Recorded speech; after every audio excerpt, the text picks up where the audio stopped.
a lot of world firsts right here. Yeah. It's the first 10 mil with autofocus at F2.8 for a full frame. There's a lot going on, so let's dissect it. Welcome to my new series called After the Hype, where I review a product after the hype. This lens has been out for a couple months now. I've had it for a couple months. I've been using it on client shoots, creative shoots. Yeah, I have a lot of experience with it, and I'm here to tell you what you can expect. First of all, quick disclaimer, I do want to let you know, nobody sent this lens. I bought it myself with my own money. So, see, normally I'd be really particular about holding the microphone, getting in the shot, but there's so many bugs here. Honestly, I just want to leave. Look how wide, look how wide this is. And it's not that far. Like, I can reach, look at this, I can reach the lens. You can just see the entire car right from here with the 10 mil. It's just so wide. It's so much wider than the 16. I was really kind of hesitant on picking up the 10 since I have the 16 to 35. I didn't think it'd be that much of a difference, but it's actually completely different. It's a completely different beast. You get a completely different shot. You get so much more in the screen with the 10 mil than you do with the 16. It's not even comparable. Like, it's a completely different animal.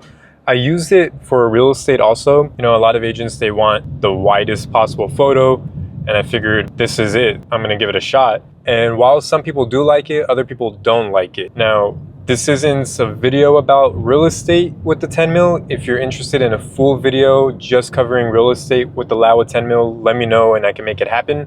But I do want to say, one agent thought it was a little bit too wide. I shot a really small property for her, and she said if a potential buyer comes to the open house and sees that it's not actually as big as it looks with the 10 mil, they're going to be unhappy. Thankfully, I shot all the same shots with the 16, and those are the ones she used for the listing. I think she maybe used like 2 photos with the 10. And I have another client tell me that she likes the full image better than cropped. She's referring to the 10 better than the 16. But I really like it for particular situations. Again, if you want a full video just about real estate, leave a comment. So here it is, bro. What? Laowa 10 mil, f2.8, autofocus, full frame. And you're letting me keep this? Nah. So this is 0D, which basically, even though it's super wide, it's not a fisheye. With a fisheye, if you point it to any straight lines, it'll curve the lines. So this one doesn't curve the lines at all. It just keeps everything straight. It doesn't get that fisheye whatsoever. Exactly. We're gonna have to test this out. I am gonna see this though, I do see this. Like, if I inch it to a small degree and get you slightly in it, like you have like a stretch just a little bit. Yeah, so I wanted to talk about that. Get back to here. Yeah, that's the one thing I just recognize that. It does still distort your image. It's just impossible to avoid distortion at 10 mil. You're gonna get distortion. Some things are gonna look really warped. 0D is a little misleading just because there is some distortion, but it's not fisheye. But I mean, 0D sounds a lot better than what zero fish. I don't know. There is distortion technically. There is some form of distortion, but I don't think it's a lot. Not enough to be like a fisheye distortion. The build quality on this lens is really, really good. It's very lightweight, and there's a lot of metals in it. The only thing that's not metal is like the lens hood. The color of the lens hood to the body of the lens is perfect. It looks like it's one piece, and it just feels very solid. Dude, this is like very compact. Very small too, compared to like the 16 to 35. Very, very, very light too. Is it at 2.8? It's at 2.8. That's You don't need insane. a filter? You have a filter literally for the back part? No, it goes on the front. So that's what's cool about this one, is that you can actually put a filter right here on the front. Mm-hmm. Usually when they're this wide, the glass is so big that you can't do it. Yeah. So that's what's nice about this. It actually gives you the option to put the filter on the front. You must get that like vignette if you were to like put it like a... Let's put a filter on and check it out. This one right here is actually an 82 mil. With a step-up ring. Is this a... This one is a Pro Mist. Ooh, Pro Mist? Does it show up on the sides? It doesn't. This is clean. No vignetting. Yeah, this is actually nice, bro. Like, this has no vignette to it. Oh, but the bloom is so nice. And so this is a one, not a variable? This is a 1/2. 1/2, okay. Yeah, the other one I had was a 1/4. So it was half the effect of this one. Damn. This is really like... nice with it too. So this right here is a variable ND filter from Tiffin. It's pretty chunky. It's a pretty thick filter. Let's see how it looks when we put it on. So this is a 77 mil filter, so it is the correct size for the lens. And I don't see any vignetting. It looks really good, even though it's a really chunky filter. Let's try putting on an 82 with a step-up ring. Okay, so this is the Moment variable ND filter with a single step-up ring and a bug in my ear. Jesus, man. I still don't see any vignetting with the step-up ring on this filter. It looks really good. There is one filter, I think it's the CPL, that does give me vignetting, but it looks good. Like the front element is so small, you can actually put filters on the front, so that's amazing. It's a pretty good lens for vlogging. The only thing is, because it's so wide, if you ever want to show something that is a certain distance away, you're gonna have a very hard time doing that. That's just not gonna happen. So how does it look when you hold it out like that? Is it wide enough where you can get, like you can vlog with it? It seems like I'm this close and it still seems kind of far. But I actually like it though, in the sense of like if I'm vlogging, I can literally capture you in the shot. It shows him and it shows me. So if you get 3 people in a video, you can definitely have everybody. Oh, we could like definitely get 3 people. Yeah, easily. Like I can post up on this side versus posting up on that side, and it still gets all 3 people if that was the case. Actually, wait, that's like, more comfortable. Yeah, all right, easy, yeah. And I'm not holding it completely like all the way out. Like you get my arm? Yeah.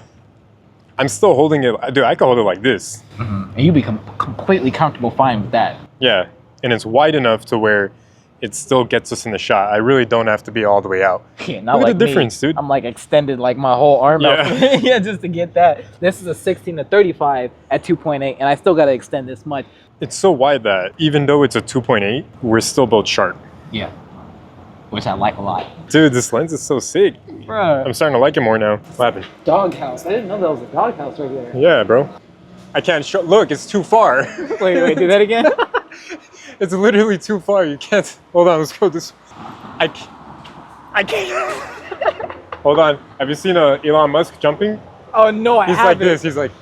But for real, this sign, it's too far. Like I can't. So it works for vlogging. It's light. It has autofocus. It's a 2.8. But I don't know. I'd rather have 16 to 35 or the 24 to 70. Right here, I wanted to put on the Promise filter and get these trees. Oh. I think it's gonna look really sick. Misting. But dude, look how far they are. They're mad far. You gotta be mad close, like. Okay, I'm gonna put on the Promise filter just to see how it looks. Remember, this is a filter, so the lens is not just gonna look like this by itself.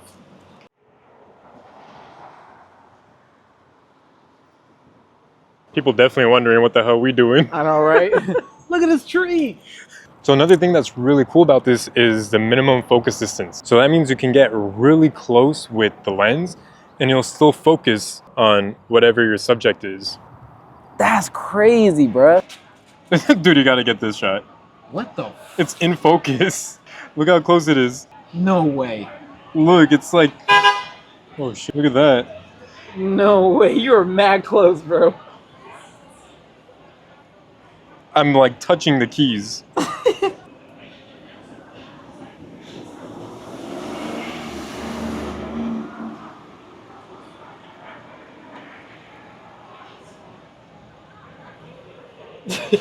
So wild. It's like it's made the whole world so small and then so big at the same time. Ooh, this is nice. I like this. Dude, as simple as this is, I really like this shot. Since it's so wide, any little movement you do is gonna look huge. Like, look how close I am. It's almost touching and it's in focus. This looks like I'm in a huge world of trees. And in reality, this is like 1 foot of movement. There really wasn't much movement. But since this lens is so wide, it looks huge, which is really good for certain kind of photos. That's...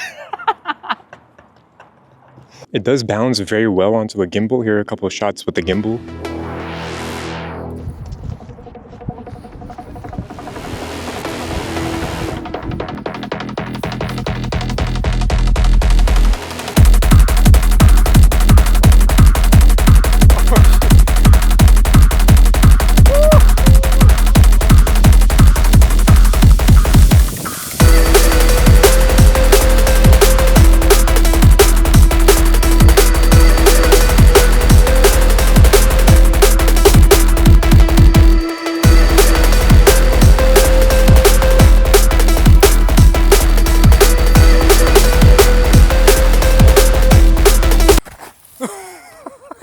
out of...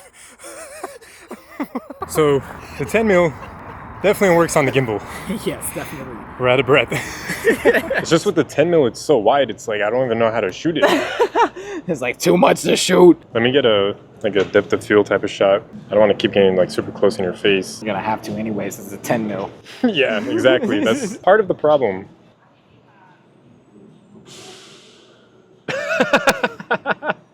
Why was I not expecting that?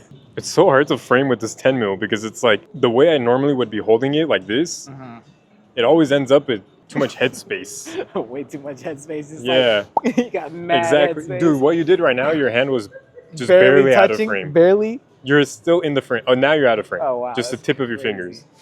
I did also get to use the 10 mil in a kitchen, in a commercial kitchen. It was a pretty cool shoot, but the 10 mil was just way too wide and I had to get so close to the subject that I was getting like oil splattered on my arms and it was burning me up. So it's not for everything, but when there is a use for it, I think it's a very cool and creative way to express your ideas.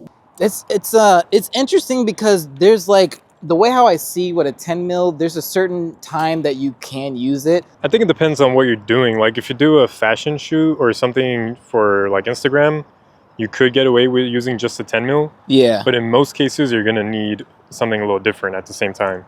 I did do a shoot just like a few days ago, a real estate shoot. I know I said I wasn't gonna talk about real estate, but I think because there was no furniture in the house, the lens was having trouble pulling focus, maybe because of the lack of contrast, so it was just white walls, but it just... All right, cut. Cutting now. Damn. I said cut, but I lied. Hold on. Oh, damn. I'm gonna get a goofy photo. Oh, I just realized that's the one that was recording audio. Oh. All right, cut. Oh, yes. Cool, I think we're done. I don't know, subscribe.